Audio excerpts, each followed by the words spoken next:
लाहौर के क्रिकेट शायकीन के लिए बड़ी खुशखबरी। PSL 7 के हवाले से NCOC का बड़ा फैसला।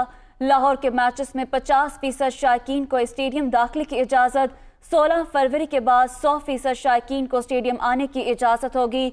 शायकीन की स्टेडियम में दाखिले के लिए वैक्सीनेशन लाजमी करार, जबकि 12 साल से कम उम्र के बगैर वैक्सीन लगवाए बच्चों को भी स्टेडियम आने की इजाज़त होगी। इसी हवाले से तफसीलात जानेंगे इस्मा शौकत से। इस्मा, बताइएगा क्या हिदायत जारी की गई है NCOC की जानिब से? जी बिल्कुल, असद उमर की ज़ेर सदारत NCOC का अहम इजलास हुआ है। इजलास में PSL के लाहौर मैचेस में 50% शायकीन की इजाज़त देने का फैसला सामने आया है, जबकि 15 फरवरी तक मुकम्मल वैक्सीनेशन शुदा अफराद को ही स्टेडियम में दाखिले की इजाज़त होगी। NCOC का कहना है कि 16 फरवरी के बाद स्टेडियम में 100% शायकीन की इजाज़त होगी, जबकि शायकीन की स्टेडियम में दाखिले के लिए वैक्सीनेशन लाजमी करार दी गई है।